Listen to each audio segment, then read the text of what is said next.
Welcome to the Bringing the Human Back to Human Resources podcast, the podcast all about the delicate balance between people and business, and quite literally, reconnecting the two. My name is Tracy Rubin, and I've spent nearly my entire professional career in HR.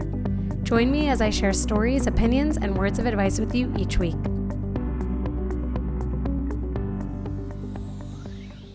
Hi, everyone. Welcome back to the podcast. Thank you so much for being here for another week. First of all, I have been traveling so much personally and for work, and I am finally back home in my quote unquote recording studio, aka the opposite side of my work desk. I switched things around, so if you saw my TikTok, it's different now. TikTok is irrelevant at this point, or that TikTok, not TikTok in general. Totally still relevant. But anyway, I'm back. Anyway, first of all, I just want to say thank you so much to those of you who rate, review, and comment.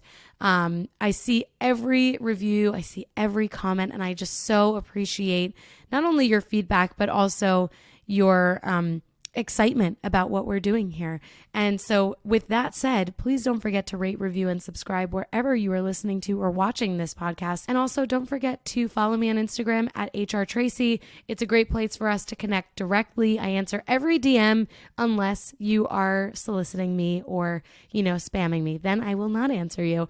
But anyway, make sure you follow me. Let's get connected. Before we get into the episode, I just want to cover some housekeeping. The first is a reminder, and the second is a little FYI. So the first thing, just a reminder that I am the host of another podcast. It's called The Frontline, and that podcast is through my employer. So I'm really excited about adding another podcast to the repertoire. But there you can hear us talk about hourly employees and the challenges that they experience, and also the specific things that we need to do to improve their lives. So it is much more specific to that group of people, but I really would love if you subscribe and took a listen. It is a different format, a different style of podcast, but I think that you will enjoy nonetheless, especially if you have an hourly workforce. It's definitely something to tune into, and those episodes will come out every other Thursday. So you'll be able to hear me in the beginning of your week and at the end. You're welcome. Just kidding. The other thing, which is the FYI, is that I am putting a trigger warning on this episode.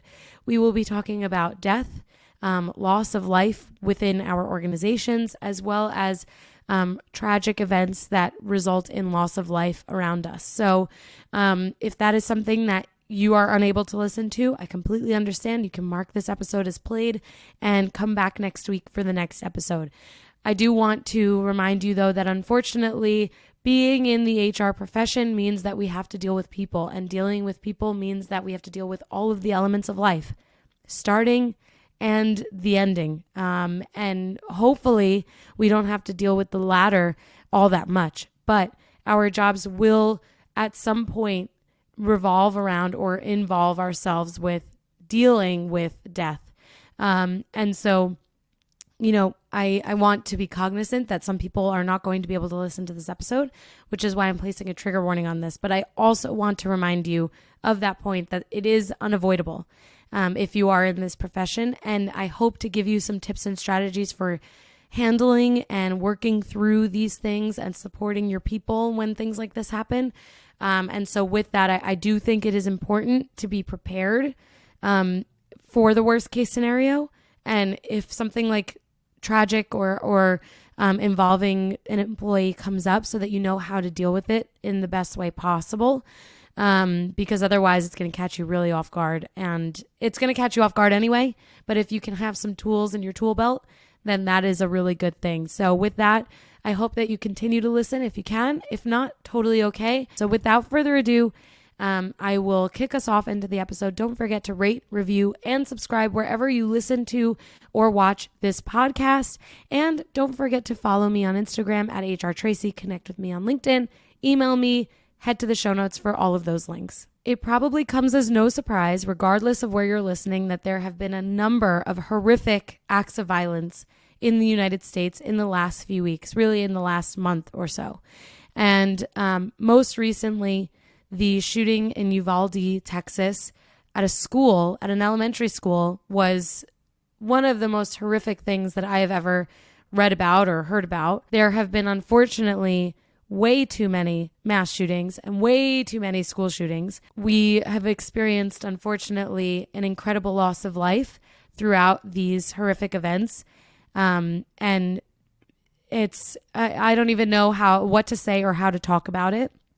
But I think it's important that as an HR professional, I provide you with some tips with how to go about discussing this or dealing with this. So when an employee passes away in an organization, whether it's part of your organization or another, I do think that there is a way to manage through this that is most supportive and most compassionate. So the first thing is, whether it's a surprise or a sudden situation, or it's something that is kind of anticipated, it doesn't make it any easier, but there are some ways in which you have to act quickly. So the first thing that you have to do is you need to tell the colleagues of the employee first. So assuming that they're on a team, and maybe their boss is already aware, those are the first people that need to know. These conversations cannot happen in group settings. We never know how people are going to react to death, let alone to the death of a colleague, a friend, potentially. And so these things have to be spoken about in clusters, in my opinion. So first, their team. Second, first, their employees and their leader. Second, the team that they're on. Third, maybe the wider team if they work collaboratively or cross-functionally with other departments. And then, in my opinion, the best thing to do is to send an email because, again, you don't know how people are going to react.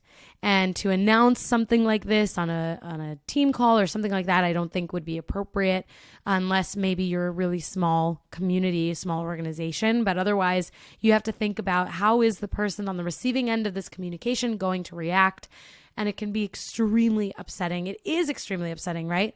But people don't necessarily want to have a raw reaction in front of all of their colleagues. So definitely something that needs to be broken up. The second thing is employers can do something really meaningful. One, they can set up opportunities for employees to speak with a counselor. That's something that I did in my past where we brought in, a grief counselor so that throughout the business day, employees could go into the room with the grief counselor and connect with them, speak with them, and have those resources available. There are also EAP programs. So your organization, if you offer benefits to your employees, you likely have an EAP, and that information should be sent to every employee because people, again, grieve differently. They go through these things differently and they might need to speak with someone.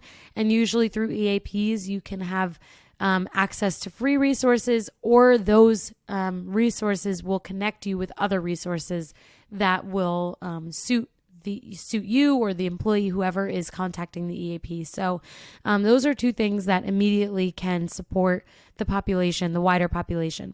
The third thing that I think is a really nice gesture is to send the family or the person's contacts flowers, either for the funeral or in general. And I think that to me is one of the things that every person should do when they're confronted with employee loss of life, because your employees are part of your family, right? You're working more than you're at home, and it is a loss for everyone. It's a loss for everyone at work, and it's a loss for that person's loved ones, right? So when you think about the dedication that the person provided to the organization, it's a nice gesture and an appropriate gesture for you as an HR person or team or the employer in general to send some sort of token, flowers or otherwise, to the family, so that there is a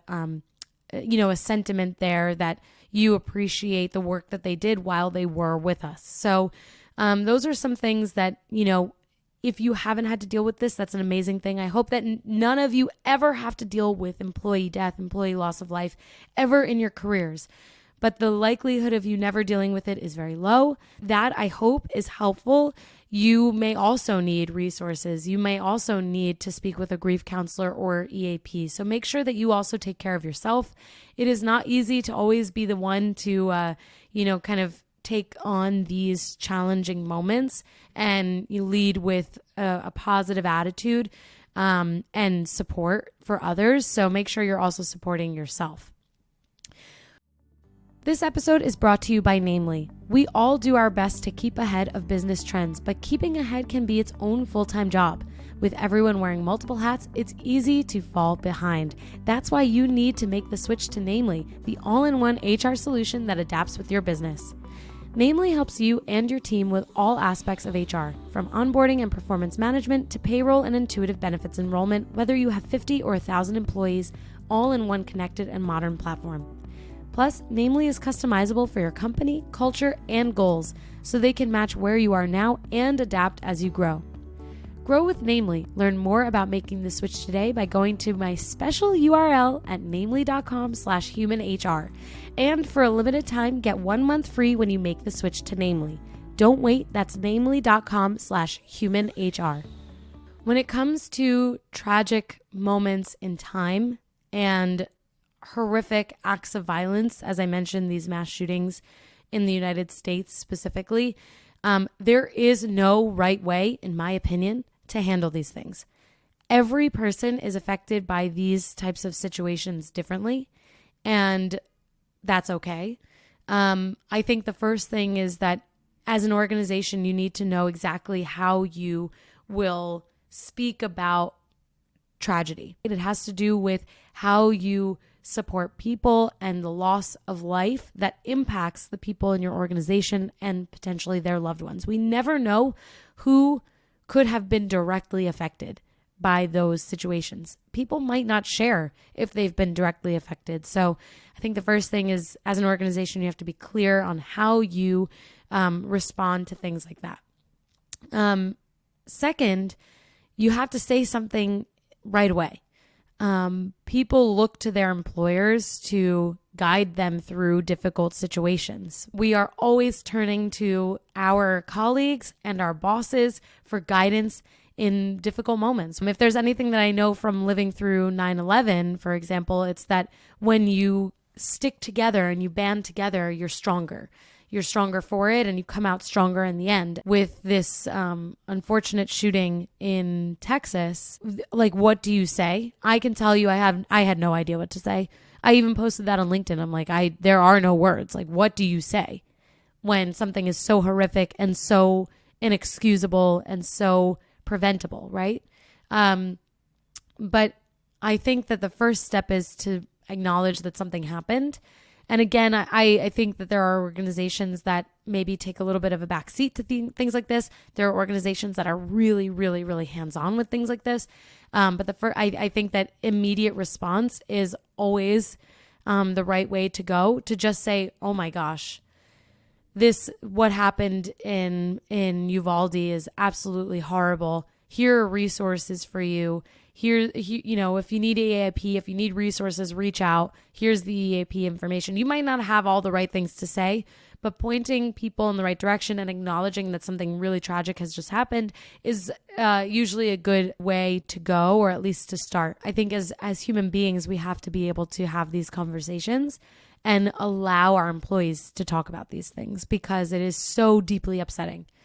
The second thing is, I think, if as an organization you can figure out, again, kind of coming back to how we communicate these things, if you can figure out the stance or the way that you communicate as an organization, think thoughtfully about the communication that you send, because there has to be like a formal written something that comes out before talking about it in a public forum. Because again, like I said before and earlier in this episode, you don't know how people are going to react. And I think our first instinct is probably to talk about these things as a wider group. But people really might not be comfortable with that. And some people might get very upset, and people just, I don't think we can assume that people won't be upset to be upset in front of others. So, I'm sure that many of us have team calls or or meetings in person. I think these kinds of conversations, if they are spoken about as a wider group, in person is always the way to go. But if you can't be in person, then I think, the first thing to do is to communicate in writing, so people can process. And then the second thing is probably to have a wider conversation, either individually, reaching out to people who maybe are more closely connected to the situation, or if you do have a wider conversation, to preface that it is a safe space, that people can turn off their cameras if it is not in person, and that in general, we want individuals to feel supported and know that they have resources to turn to. But I have to go back to what I said initially, which is that there is no right way. I think there's always a lot of pressure on HR people to do the right thing and say the right thing, but we are human beings, right? We're people too, and we might not know what the right thing to say is, and I think that is okay. And sometimes the right thing is to just be the person that's accessible, to be the person that someone can talk to if they're feeling, that they need resources or they need to speak to someone. But there is no right way to deal with things like this that are tragic and heavy and sad. But I think from a cultural standpoint, if you're instilling and building psychological safety and you stand by that, and you are allowing your employees to feel comfortable and confident to reach out if they need resources, then that you're doing everything right in those moments. Then if people do have psychological safety and are comfortable reaching out, there's a ton of pressure on us as HR people to always get it right. And you know what I've learned unfortunately throughout all of these tragedies is that you might respond one way and there's always going to be someone that doesn't agree with the response, and you'll respond another way and there's always going to be someone that doesn't agree with that response.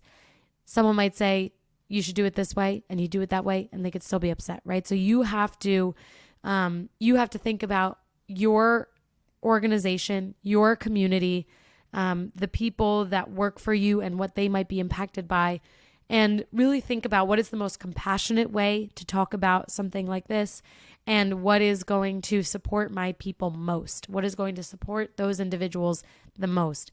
And so I think that can vary. It varies by organization.